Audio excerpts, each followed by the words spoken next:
আহ, ভারতের কাছে এর আগে আমাদের বন্ধুত্বপূর্ণ সম্পর্ক ছিল বিভিন্ন ব্যবসায়িক দিক থেকে বলতে গেলে দরকার ভারত আমাদের পাশে দরকার, কিন্তু ওরা যেটা এখন করছে, ওরা বিভিন্ন ভাবে আমাদের দেশের সম্পর্কে মিথ্যা প্রপাগান্ডা ছড়াচ্ছে।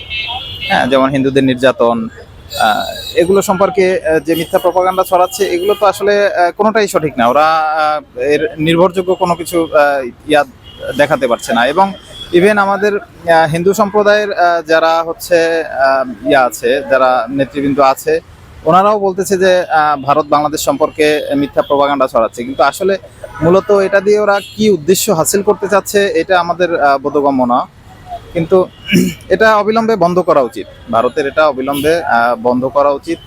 যে অরিজিনাল নিউজটা ভারতের উচিত যে সরকার যারাই ক্ষমতায় আসুক, সরকার যে সরকারি ক্ষমতায় থাকুক, তাদের সাথে ভালো সম্পর্ক রেখে তারপর দুই দেশের যে বন্ধুত্বপূর্ণ সম্পর্ক সেটা বজায় রেখে আগায় যাওয়াটা উচিত বলে মনে করি। ভারতের আসলে কোন নিউজ চ্যানেলগুলো দেখা হয়, বাংলা নাকি ইংলিশ, এবং সব থেকে বেশি কারা মিথ্যাচার করছে বেশি বলুন? ভারতের সব থেকে বেশি মিথ্যাচার করছে দেখা যায় যে আর বাংলা একটা নামে একটা চ্যানেল আছে। ওই চ্যানেলটা তো খুবই মানে বাংলাদেশ বিদ্বেষমূলক হচ্ছে মিথ্যা প্রপাগান্ডা ছড়াচ্ছে। এটার তো অবশ্যই বন্ধ করা উচিত।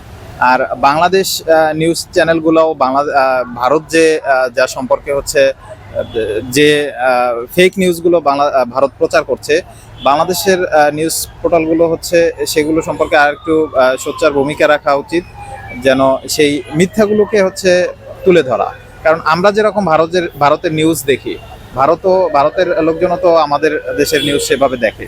তো এই জন্য বাংলাদেশের নিউজ চ্যানেলগুলো যদি আরেকটু অ্যাক্টিভ হয়ে ইয়া করে, যে ওদের মিথ্যাচার সম্পর্কে বিবৃতি নিয়মিত ওদের মতো প্রচার করে, সেক্ষেত্রে দেখা যায় যে ভারতের মানুষ যারা আছে তারা এটা সম্পর্কে সঠিক ধারণা পাবে যে না, ওদের দেশে যেটা হচ্ছে সেটা ফেক নিউজ।